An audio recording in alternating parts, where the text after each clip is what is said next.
A esta hora transmite Chilena FM en la frecuencia 101.3 en la banda de frecuencia modulada y como cada semana ya estamos en contacto con el profesor Hugo Cox, él es doctor en comunicaciones y con él siempre estamos hablando de distintos periodos de la historia de nuestro país y por supuesto desde distintas ópticas y perspectivas.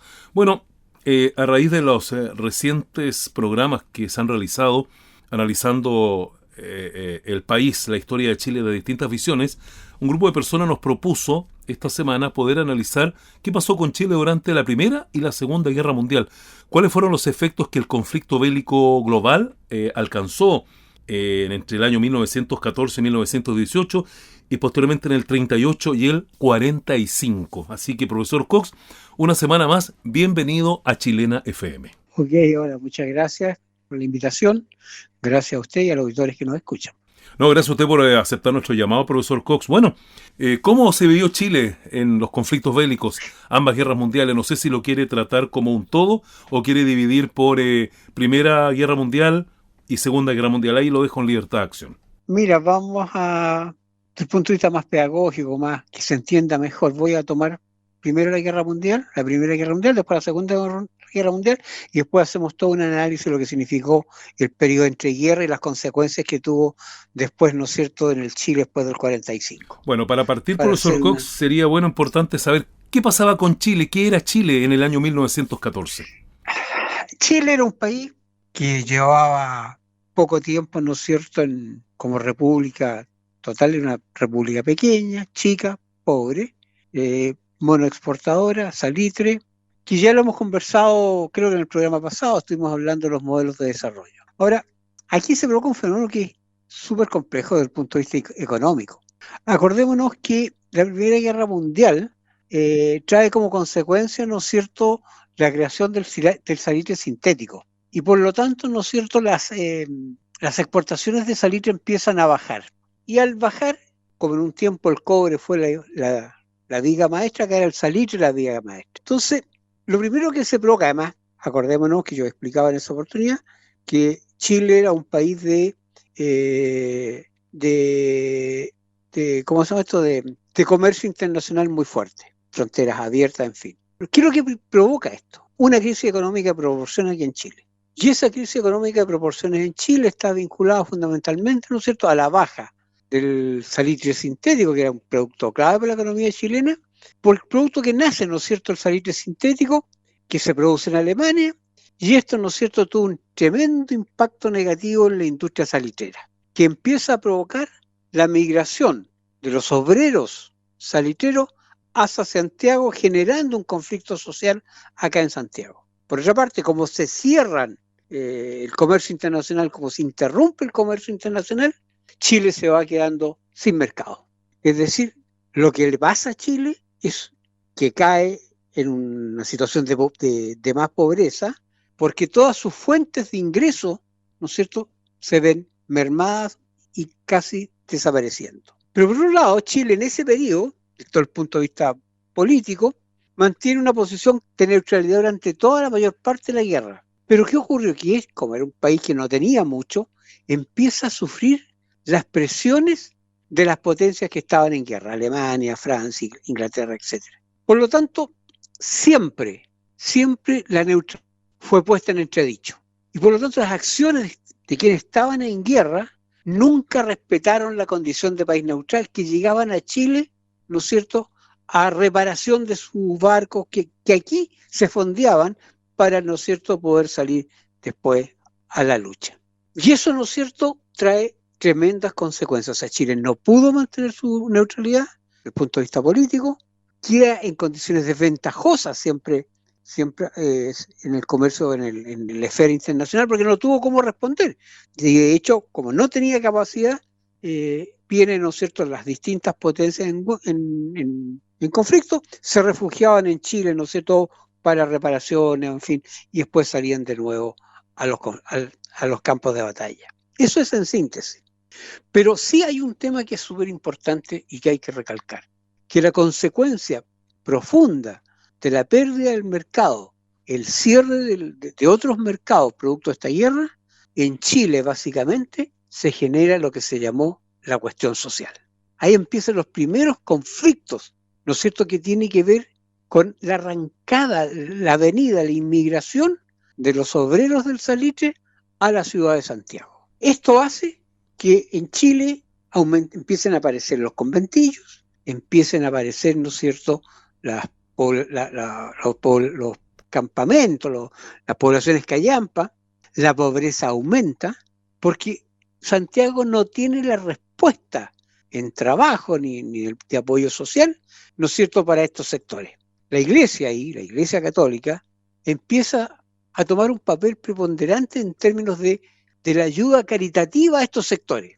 La salud no estaba en condiciones de poder enfrentar este problema, porque surgen una serie de enfermedades venéreas que se propagan, la sífilis, en fin, que complica mucho el tifus, por otro lado, porque las condiciones sanitarias se empeoran. Eso crea un tremendo conflicto político al interior del país. Y ahí viene un periodo de mucha inestabilidad política entre el 18 y 30, muy conflictivo.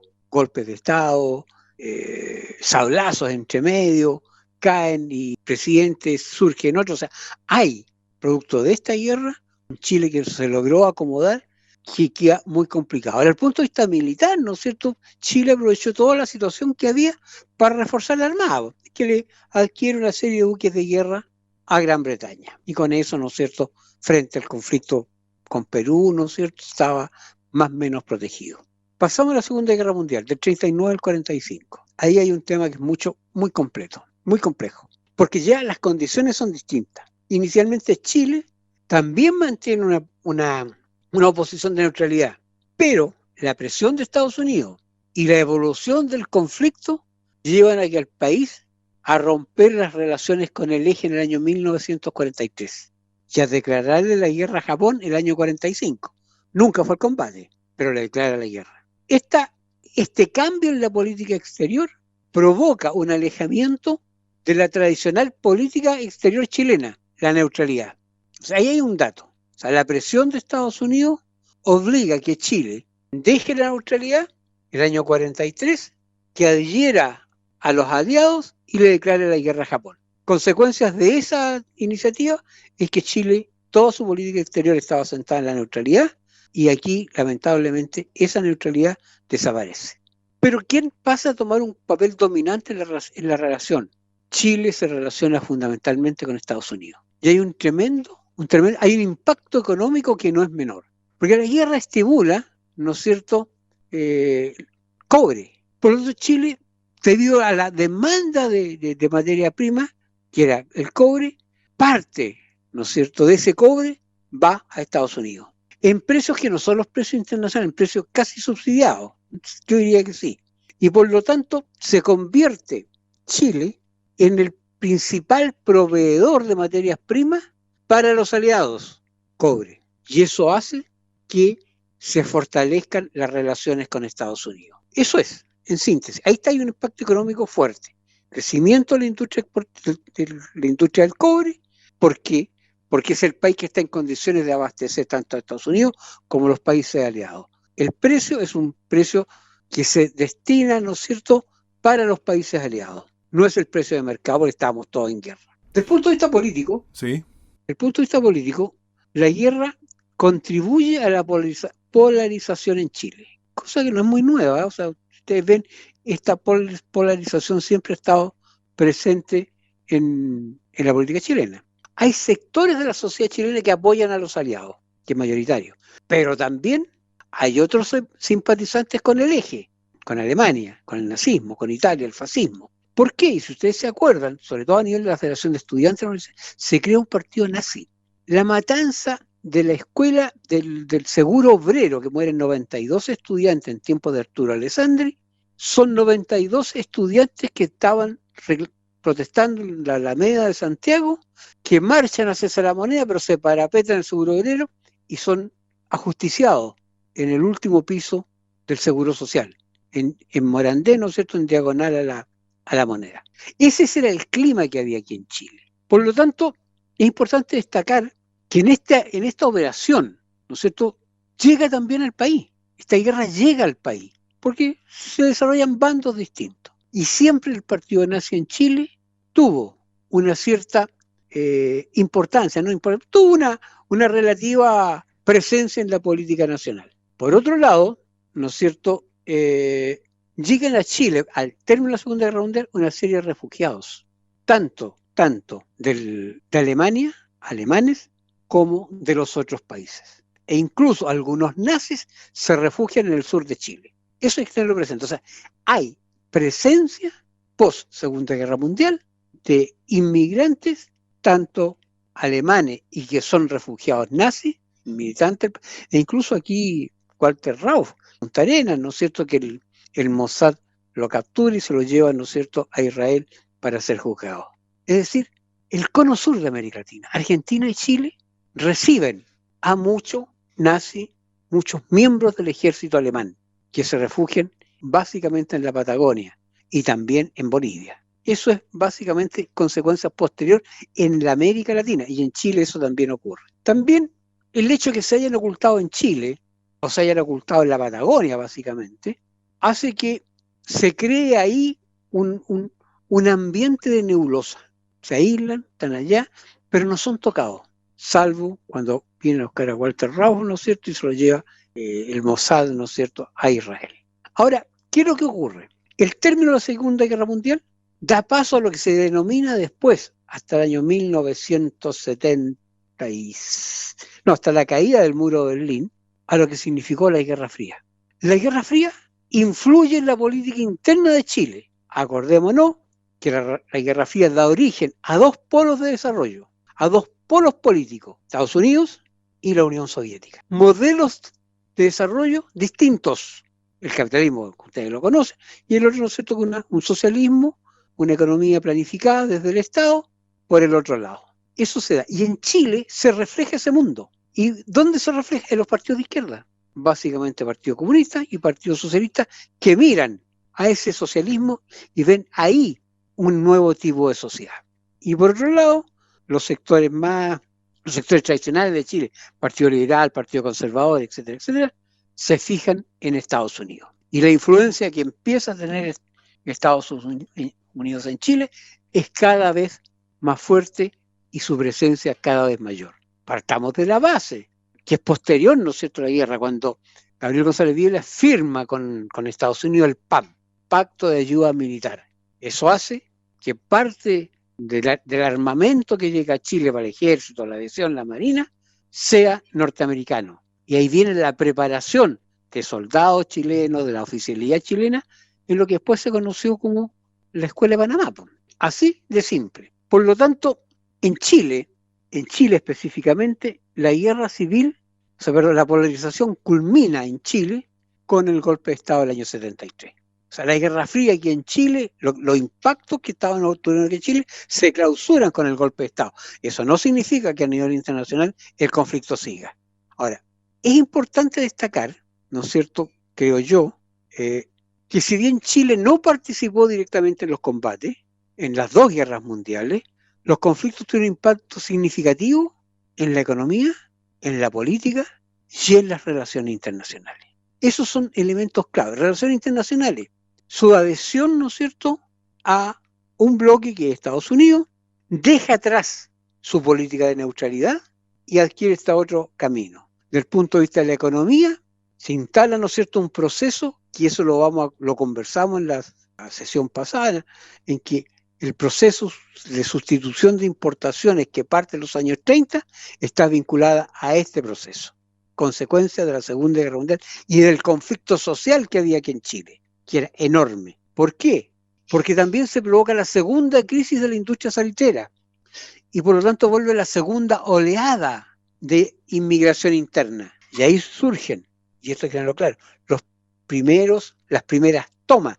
La población José María Caro, La Legua, son productos de toma en los años 50. Porque Chile tenía, y hasta el día de hoy, tiene un problema de vivienda que no ha sido nunca solucionado. Porque los recursos cada vez son más escasos. Ese es un dato. Segundo dato, que como se empieza a industrializar producto de esta situación de la Segunda Guerra Mundial, en Chile aumenta y se fortalece la clase obrera. Los sectores obreros en Chile aumentan y tienen presencia política y social en la sociedad chilena. Yo creo que eso es lo que nos deja la Segunda Guerra Mundial. Nos deja un modelo de desarrollo distinto, que lo conversamos la vez pasada, nos deja, desde el punto de vista internacional, una alianza directa con Estados Unidos. Yo doy un solo ejemplo, el año 1961, 62, Chile no rompe, o sea, viene una orden desde Estados Unidos, la OEA, que todos tenían que romper con Cuba. En el gobierno de Jorge Alessandro Rodríguez no rompe con Cuba, mantiene la relación con Cuba, pero 2 años después fue tal la presión que tiene que romper con Cuba. O sea, eso da cuenta de cómo la política exterior chilena se alinea con la política exterior norteamericana. Eso después lentamente empieza a desaparecer, o sea, ya hoy día tiene una independencia distinta. Y eso es lo importante, porque las políticas exteriores son políticas de Estado, no son políticas de los gobiernos.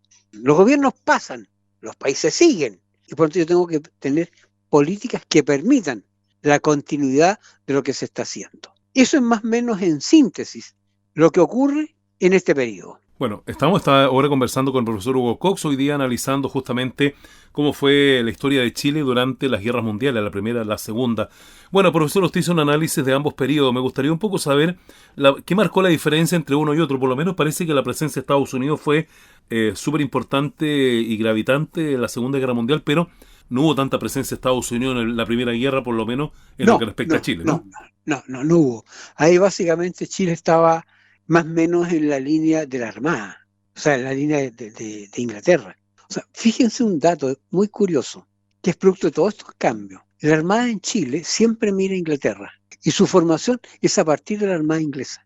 El Ejército mira a Estados Unidos, su formación es la formación que tiene Estados Unidos, y la Marina mira, perdón, y la aviación también mira a Estados Unidos. En el ejército hay una mezcla de repente con Alemania, con Europa, pero son formaciones que se notan muy claramente. Y esto hoy día es cada vez más patente, porque casi todo el armamento chileno, en términos de aviones, en fin, todo es norteamericano. Y eso es un dato. Y fíjense que la fragata y todo lo que repara Chile, todo va a Inglaterra. O sea, son datos muy duros. O sea, Bueno, duros, eso lo podríamos discutir. pero datos decidores también de cómo obviamente se ha ido manejando esto. Ahora, profesor Cox, usted que le gusta hacer extrapolar los hitos históricos hacia el presente, estos dos hechos que usted tocó, ¿cómo han permeado hasta el presente la historia de nuestro país? Mira, hay que reconocer dos cosas.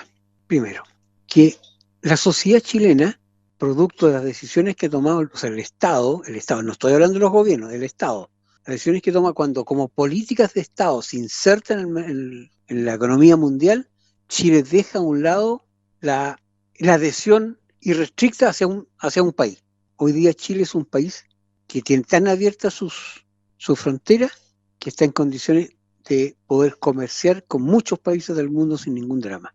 Aquí no hay una retórica desde el punto de vista comercial fuerte, anti. Es un dato. Y el segundo dato es que las relaciones con Estados Unidos siguen presentes y con mucha presencia, pero ya no tienen la connotación económica que tenían en un minuto determinado. Fíjate que yo tiempo atrás, un par de meses atrás, por razones de trabajo, tuve que entrar a investigar las cifras del Banco Central de importaciones de bienes de capital. Y me encontré con una sorpresa, que más de casi dos tercios, casi el 60%, 70% de los bienes de capital que ingresan a Chile llegan de China, Japón y Corea, y el resto de Estados Unidos. Lo que sí Chile se mira mucho esto en la compra de tecnología.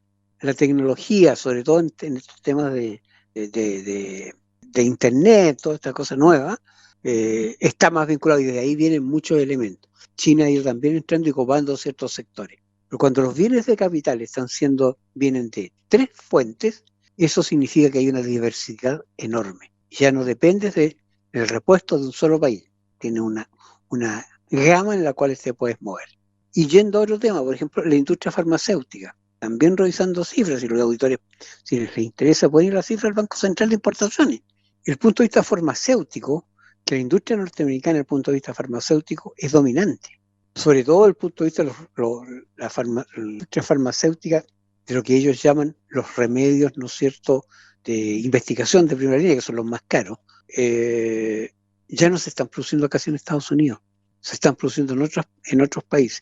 Mira el tema que está teniendo Trump hoy día, para que veamos. O sea, Trump a partir de la Segunda Guerra Mundial armó una tremenda industria automotriz. Hoy esa industria automotriz norteamericana está venida a menos. ¿Pero por qué está venida a menos? Está venida a menos porque las economías se abrieron. Entonces, cuando tú tienes costos altos por temas de seguridad, de impuestos, en fin, altos en un país productor, tú arrancas con parte de tu producción. En Estados Unidos hoy día, la mayor parte de la producción se hace en México, o en Corea, o en China, o en Japón. Fíjate, y los arman en Estados Unidos. Ahora, recuperar eso, montar de nuevo una industria automotriz significa entre 5 y 10 años, porque además tenés que buscar los proveedores internos, que también tienen que echar a andar su fábrica. Eso es muy complejo. Y eso es producto de que el mundo, a partir del año, para el caso nuestro, el 73, pero en términos generales, con la caída del muro de Berlín, cambia. Y Estados Unidos aquí toma una decisión que es fundamental. Transforma la economía basada en especies en una economía financiera. Entonces, ¿qué es lo que hace? O sea, tú tienes donde fabrican en todo el mundo, en China, hoy día en China, en Vietnam, en México, América Central durante muchos años, Costa Rica fundamentalmente, fue un país que le maquilaba a Estados Unidos. Yo te voy a dar un solo ejemplo, me tocó presencial, lo conversaba con un profesor conocido mío, cuando Chile firma el Tratado de Libre Comercio con Estados Unidos, los que más presionaban para que se firmara ese tratado eran la industria textil chilena. Y tú me preguntas, ¿y para qué? Si llegaba todo de China. Y conversando, estaban con los miembros de la Cámara Textil en Chile, decían que a ellos no les interesaba pelear por las camisas polo, por la polera. No, ese no era su negocio. Su negocio era las marcas. Fabricar en Chile marcas que les permitiera salir al mercado internacional. Cafarena, por ejemplo, le incorpora tecnología, le pone el hilo de cobre a su calcetín, en fin, y abre un mercado distinto. En Chile toda la ropa de marca prácticamente se fabrica acá, Yves Saint Laurent, Magritte, en fin, una serie de marcas se hacen aquí en Chile y de aquí salen para afuera, porque la mano de obra chilena en esos casos siempre ha sido buena. Entonces, cambió el mundo. Te fijas, entonces hoy día, lo que ocurrió en esa época, ¿no es cierto?, que crea un ambiente distinto con el cambio del año 75, con el cambio de la economía, Chile rompe con ese pasado y se abre un pasado que es distinto. Y ahí hay temas que hay que conversar y que hay que estudiar, que tienen que ver, ¿no es cierto?, con lo que yo te mencionaba antes. O sea, que a nivel global yo fabrico en Asia, diseño en Europa y financio en Estados Unidos. Y ese es el dato, un dato duro. Te fijas, tú estás ahí, esa es cosa de ver la documentación que hay. Las fuentes abiertas, no hay para qué ir a buscar a la CIA o al Pentágono, la documentación está abierta. Y eso hace, ¿no es cierto?, que las relaciones internacionales cambien, y fuerte, porque ya se manejan, ¿no es cierto?, en otros términos. O sea, yo te hago una sola consulta, hago una sola propuesta. O sea, ¿qué pasa si se cierran las fronteras? O sea, cuando tú ya no tienes industria, cuando deslocalizaste la industria. Y se instaló en China, se instaló en Vietnam, se instaló en Laos, se instaló en todos lados. Ya no está la industria. ¿Qué haces? ¿Cómo reindustrializas el país? ¿A qué costo lo reindustrializas? ¿Por qué? Porque el caso nuestro, entraste en una economía de servicios. O sea, ¿cuánta gente en San Antonio hoy día trabaja en torno al puerto? Prestando servicios, de los que abastecen los barcos, en fin, toda la economía que desarrolla el puerto. ¿Cuántas familias dependen del puerto de San Antonio? No tengo el dato, pero es cosa que yo creo que se ve, ¿no es cierto?, que cada 10 familias, por lo menos 3 o 4 están ligadas al puerto. Claro, o sea, no directamente trabajando a lo mejor, pero hay un montón de servicios anexos que sí se mueven alrededor del puerto y eso. Claro. Y no solamente de San Antonio, sino que de muchas partes del país. Sí, no estamos de acuerdo. O sea, yo digo San Antonio por dónde, porque tú vives en San Antonio, porque San Antonio es tu hábitat. Y ahí los auditores lo pueden ver en mejores formas. Así es. ¿Cuánta industria Así es. Estos servicios para abastecer los barcos, los que abastecen de petróleo, de combustible, los que abastecen de agua, no sé. O sea, hay una cantidad de servicios en torno al barco. Y hay agencias que se dedican a eso, que le compran al tipo de la feria, que le compran la carne, en fin. ¿Eso es o no? ¿O estoy equivocado? No, pues eso es básicamente, profesor Cox. Pero además quiero decirle que ya se ha cumplido nuestro tiempo, ¿no es cierto?, del programa. Ya, bueno. Pero quería aprovechar de agradecer el repaso que Hizo usted muy bien acerca de Chile frente a los dos conflictos mundiales, la Primera y la Segunda Guerra. Y bueno, y cómo eso se proyectó posteriormente hasta nuestros días. Así que, profesor Cox, como siempre, le agradecemos su participación aquí en Chilena FM una semana más. No, agradecido a usted. Que esté muy bien, ¿ah? Ok, adiós a todos. Bueno, sí hemos conversado con el profesor Hugo Cox, doctor en comunicaciones, que semana a semana nos va analizando algún periodo de la historia de nuestro país. Esta semana hemos precisamente conversado con él acerca de cómo fue la situación de Chile en la Primera y en la Segunda Guerra Mundial. Momento para una pausa aquí en Chilena FM, luego seguimos con más de nuestra programación.